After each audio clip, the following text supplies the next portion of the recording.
सुप्रभात विद्यार्थियों जैसा कि अध्यापक पात्रता परीक्षा के अंदर जिन भी विद्यार्थियों ने भाषा सेकंड ग्रुप में हिंदी को लिया है और साथ साथ में शिक्षण विधियाँ है। सबसे पहले मैं हिंदी की शिक्षण विधियों की बात करूं तो वो मैं पढ़ा हूँ आपको। उसके अलावा सामाजिक विज्ञान, गणित व विज्ञान जैसे मुझे समय मिलता है मैं उनकी शिक्षण विधियाँ भी आपको बताने का प्रयास करूँगा, क्योंकि शिक्षण विधियों से मैं समझता हूँ कि प्रश्न कभी भी गलत नहीं होना चाहिए। तो देखिए विद्यार्थियों, अपने गए थे हिंदी की शिक्षण विधियाँ और हिंदी की शिक्षण विधियों के अंदर मैंने जो इससे पहले जो वीडियो बनाई थी उसमें बताया था आपको अभिक्रमित अनुदेशन विधि के बारे में कि वास्तव में अभिक्रमित अनुदेशन विधि क्या है और किन किन विद्वानों ने इस प्रकार की विधि को बताया था। विद्यार्थियों, अगर आपने अब तक भी चैनल को सब्सक्राइब नहीं किया तो चैनल को सब्सक्राइब कर लीजिए, क्योंकि जैसे भी समय मिलता है वीडियो अपलोड कर देता हूँ। अगर आप चैनल को सब्सक्राइब कर देंगे तो आपके पास तुरंत क्या पहुंच जाएगा, नोटिफिकेशन पहुंच जाएगा और आपकी तैयारी यथावत चलती रहेगी। और सबसे इंपॉर्टेंट बात विद्यार्थियों, अब तो समय बिल्कुल भी नहीं बचा है। 25 अप्रैल को आपके पेपर डिसाइड है।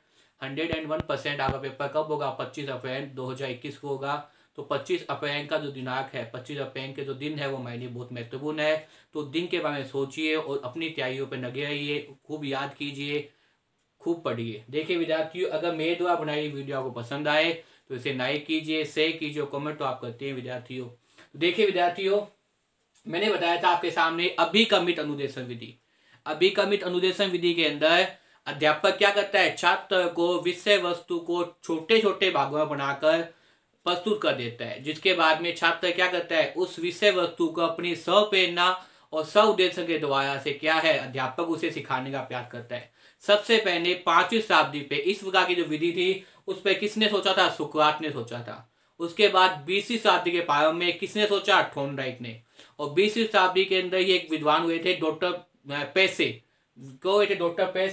उन्होंने क्या किया था? एक मशीन बनाई थी जिस पे उपयोग किया हो गया था, एस्फन हो गया था। उसके बाद में क्या है, वर्तमान समय में देखा जाए तो जो अपने अभिक्रमित अनुदेशन विधि है वो किस पे आधारित है? क्रिया प्रस्तुत सिद्धांत पे आधारित है। और क्रिया प्रस्तुत सिद्धांत किसने दिया था? B.S. स्किनर ने दिया था। किसने दिया था? B.S. स्किनर ने।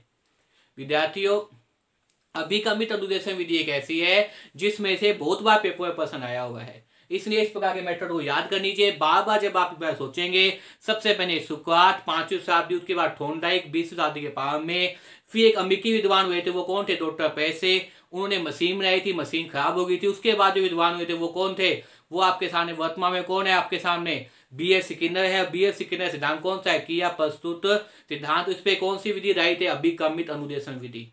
अगर आप इस प्रकार से याद करेंगे तो आपको जल्दी याद हो जाएगा मेरे हिसाब से संस्था से।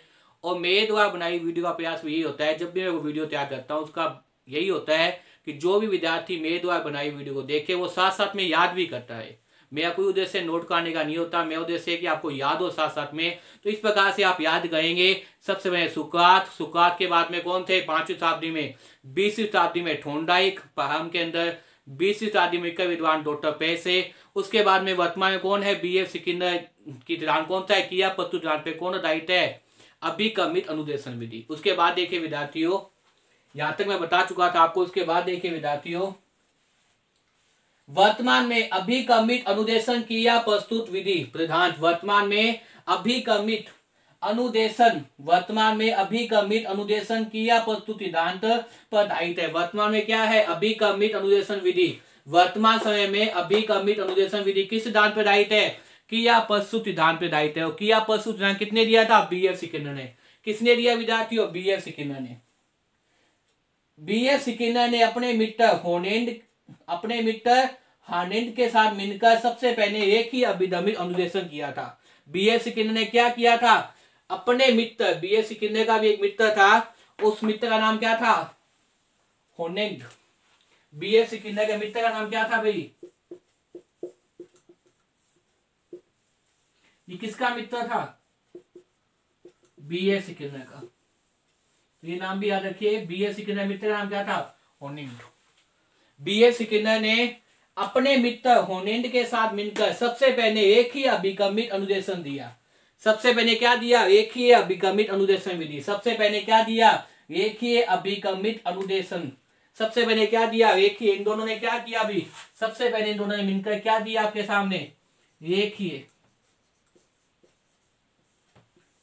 क्या दिया विद्यार्थियों? एक ही कमित अनुदेशन। सबसे पहले क्या दिया, देखिए जो बीएफ सिकिंदर का सिद्धांत है किया प्रस्तुत सिद्धांत, उसमें बीएफ सिकिंदर के एक मित्र थे होनेंड, उन्होंने मिलकर सबसे पहले क्या प्राप्त किया था, तो तुमने क्या बताया आपको, ये सोचिए क्या बताया, क्या बताया आपके सामने, रेखीय अभिकमित अनुदेशों। क्या बताया, रेखीय अभिकमित अनुदेशों को बताया, रेखीय अभिकमित अनुदेशों को बताया, रेखीय अभिकमित अनुदेशों को बताया। वर्तमान समय में 4 प्रकार के अभिकमित अनुदेशन प्रचलित है। वर्तमान समय की अगर बात की जाए तो वर्तमान समय में कितने प्रकार है भाई, एक अभिकमित अनुदेशन के 4 प्रकार है। वर्तमान में अभिकमित अनुदेशन कितने प्रकार है, 4 प्रकार है। वर्तमान में अभिकमित अनुदेशन विधि कितने प्रकार की है, 4 प्रकार की है। याद कर लीजिए 4 प्रकार के अभिकमित अनुदेशन प्रचलित है। अभिकमित अनुदेशन है, सबसे पहला कौन सा है, रेखीय अभिकमित अनुदेशन। सबसे पहला कौन सा है, रेखीय अभिकमित अनुदेशन। वर्तमान में कितने प्रकार का है भाई, 4 प्रकार का। सबसे पहला है रेखीय अभिकमित अनुदेशन। सबसे पहला कौन सा है, रेखीय अभिकमित अनुदेशन। उसके बाद में रेखीय अभिकमित अनुदेशन के बाद दूसरे नंबर पे कौन आता है, शाखीय अभिकमित अनुदेशन। सबसे पहले रेखीय, क्योंकि इन्होंने बताया था रेखीय के बारे में सबसे पहले। उसके बाद में क्या आता है भाई, उसके बाद में आता है शाखीय अभिकमित अनुदेशन। उसके बाद में कौन सा आता है भाई, शाखीय अभिकमित अनुदेशन। 2 नंबर पे कौन सा है, शाखीय अभिकमित अनुदेशन। और शाखीय अभिकमित अनुदेशन के बाद 3 नंबर पे कौन आता है, गणितीय अभिकमित अनुदेशन। 3 नंबर पे कौन सा आता है, गणितीय अभिकमित अनुदेशन।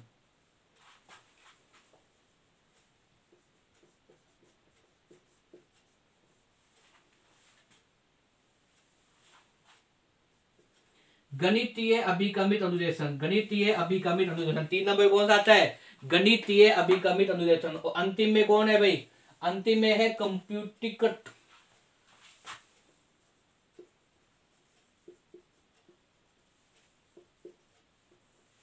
अंतिम में है आपके सामने कंप्यूटिकट अभिकमित अनुदेशन। देखिए विद्यार्थियों, अभिकमित अनुदेशन के 4 प्रकार हैं। सबसे पहला प्रकार कौन सा है, सबसे पहला प्रकार रेखीय, रेखीय के बाद में शाखीय, शाखीय के बाद में गणितीय, अंतिम कौन सा है, कंप्यूटरीय। सबसे पहले है आपके सामने रेखीय, रेखीय के बाद में कौन सा है, शाखीय, शाखीय के बाद में कौन सा है, गणितीय, और गणितीय के बाद में कौन सा है आपके सामने, कंप्यूटरीय अभिकमित अनुदेशन। तो अभिकमित अनुदेशन 4 प्रकार है। सबसे पहले कौन सा है, कौन सा है, सबसे पहले आपके सामने जो है वो रेखीय अभिकमित अनुदेशन। उसके बाद में कौन सा है, शाखीय अभिकमित अनुदेशन। सबसे पहले रेखीय, फिर शाखीय, फिर गणितीय, फिर कंप्यूटरीय। रेखीय, शाखीय, गणितीय, कंप्यूटरीय। याद कर लीजिए विद्यार्थियों आज ही, रेखीय, शाखीय, कंप्यूटरीय, गणितीय और कंप्यूटरीय। सबसे पहले रेखीय, रेखीय के बाद में शाखीय, शाखीय के बाद में गणितीय, गणितीय के बाद में कौन सा है, कंप्यूटरीय। तो अभिकमित अनुदेशन के 4 प्रकार हैं। सबसे पहले रेखीय, रेखीय के बाद में शाखीय, और शाखीय बाद में गणितीय, गणितीय के बाद में कौन सा है, कंप्यूटरीय। और गणितीय कौन, किसने दिया था आपके सामने, गिनफर्ड ने दिया था। गणितीय किसने दिया था, गिनफर्ड ने दिया था आपके सामने। अगर बात की जाए इन 2 के बारे में, रेखीय और शाखीय के बारे में विस्तार से विद्यार्थियों अगले वीडियो के अंदर बताऊंगा कि किस प्रकार से रेखीय अभिकमित अनुदेशन का प्रयोग होते हैं और किस प्रकार से शाखीय होता है। यहां आप यह याद कर लीजिए, गणितीय, जो गणितीय अभिकमित अनुदेशन है उसको कितने दिया था, गणितीय अभिकमित अनुदेशन को देने वाले कौन थे, याद कर लीजिए आज ही, गिनपट। कौन थे भाई, जिन्हें गणितीय अभिकमित अनुदेशन को दिया था वो आपके सामने थे, गिनपट। गणितीय अभिकमित अनुदेशन को देने वाले कौन थे, गिनपट। गणितीय अभिकमित अनुदेशन कितने दिया था, गिनपट ने दिया था। और कंप्यूटरीकृत अभिकमित अनुदेशन कितने दिया था, नोएस में दिया था। इसको भी याद कर लीजिए साथ साथ में, कंप्यूटरीकृत अभिकमित अनुदेशन किसने दिया था आपके सामने, कंप्यूटरीकृत अभिकमित अनुदेशन को देने वाले कौन थे, ये थे भाई, कंप्यूटरीकृत अभिकमित देने वाले कौन थे, नोएस थे। और इसके साथ साथ याद करने विद्यार्थियों, भारत में 1966 ईस्वी में की शुरुआत हुई थी। भारत में कब हुई थी, 1966 ईस्वी में की शुरुआत हुई थी। भारत के अंदर पूछा जाएगा, प्रश्न आ जाए कि कंप्यूटरीकृत अभिकमित अनुदेशन की शुरुआत भारत में कब की गई, 1966 में। भारत में कब की गई, कंप्यूटरीकृत अनुदेशन की विधि का प्रयोग भारत में कब किया गया भाई, भारत में किया गया 1966 में। यही बहुत महत्वपूर्ण प्रश्न है आपके सामने, कब किया गया था, 1966 में। तो देखिए विद्यार्थियों, आपने देखा कि सबसे पहले क्या बताया गया था, रेखीय अभिकमित के बताया था। किसने बताया था, बीएफ सिकिंडर। और बीएफ सिकिंडर के मित्र कौन थे, होनेंड थे। उन्होंने बताया। तो इस प्रकार से अभिकमित अनुदेशन के कितने प्रकार हैं? 4 प्रकार हैं। उन चारों के नाम याद होने चाहिए। सबसे पहले कौन सा है आपके सामने? रेखीय। सबसे पहले कौन सा है? रेखीय। रेखीय के बाद में शाखीय, और शाखीय के बाद में कौन सा है? गणितीय। गणितीय के बाद में कौन सा है? कंप्यूटरीय। सबसे पहले रेखीय, रेखीय के बाद में शाखीय, शाखीय के बाद में गणितीय, गणितीय के बाद में कंप्यूटरीय। अब देखिए रेखीय और शाखीय के बाद में जो तीसरा नंबर है गणितीय, उसको देने वाले कौन थे? उसको देने वाले थे गिनपट। ये एक महत्वपूर्ण विद्वान का नाम है जिन्होंने क्या किया था? इस प्रकार के अनुदेशन को बताया था, जिसका नाम क्या है आपके सामने? गिनबर्ड। क्या नाम है विद्यार्थियों? गिनबर्ड। और कंप्यूटरीकृत अभिकमित अनुदेशन को प्रयोग कितने किया था आपके सामने? उसका नाम क्या बताया था मैंने? नोएस। उसका नाम क्या था? नोएस। और भारत में 1966 में क्या हुई थी? की शुरुआत हुई थी। कंप्यूटरीकृत नोएस का क्या है? कंप्यूटरीकृत अभिकमित अनुदेशन विधि किसने दी थी? नोएस दी थी। और भारत में कब शुरुआत हुई? 1966 के अंदर। तो याद कर लीजिए विद्यार्थियों आज ही। सबसे पहले रेखीय अभिकमित अनुदेशन, उसके बाद में शाखीय अभिकमित अनुदेशन, उसके बाद में गणितीय अभिकमित अनुदेशन, और सबसे आखिर में कौन है? कंप्यूटरीकृत अभिकमित अनुदेशन। रेखीय, शाखीय, शाखीय बाद में जो गणितीय थे, गणितीय को देने वाले कौन थे? गणितीय गैसे। गैसे क्या है? गिनपट। और गैसे गणितीय। याद रखिए विद्यार्थियों, गैसे क्या है? गणितीय। और गैसे क्या है? गिनपट। ये टिक बना लीजिए। गणितीय अभिकमित अनुदेशन देने वाले कौन थे? गिनपट। गणितीय अभिकमित अनुदेशन कितने दिया था? गिनपट ने दिया था। और कंप्यूटरीकृत कितने दिया था? नोएस ने। कंप्यूटरीकृत अभिकमित कितने दिया था? नोएस ने। और भारत में 1966 में क्या है? इसकी शुरुआत हो गई थी। भारत में कब हुई थी? 1966 में इस विधि की शुरुआत हो गई थी। तो विद्यार्थियों, मुझे उम्मीद है इस वीडियो को देखने के बाद में आप एक तो अभिकमित अनुदेशन विधि क्या होती है, किन किन विद्वानों ने उनको दिया था, और इसके साथ साथ इसके कितने प्रकार होते हैं, और प्रकारों को देने वाले कौन थे। तो बहुत ही महत्वपूर्ण वीडियो है विद्यार्थियों ये, जिसमें आपको सब चीजें कवर हो जाएगी कि अभिकमित अनुदेशन विधि वास्तव में क्या है, किन किन ने दी थी, सबसे आखिर में किन्होंने दी, उसके बाद में जो है वो कितने प्रकार थे, चारों प्रकार के अंदर क्या क्या बताया गया था, इसके बारे में आप समझेंगे। अगली जो वीडियो में लेके आऊंगा उस पर बड़े सरल से मैं बताऊंगा कि वास्तव में रेखीय अभिकमित अनुदेशन क्या होता है और शाखीय अभिकमित अनुदेशन क्या होता है। विद्यार्थियों, मुझे पूरी उम्मीद है जो भी विद्यार्थी मेरे द्वारा बनाई इस वीडियो को देखेगा वो अभिकमित अनुदेशन विधि को कभी नहीं भूलेगा। तो विद्यार्थियों देखिए और याद करने का प्रयास कीजिए। धन्यवाद।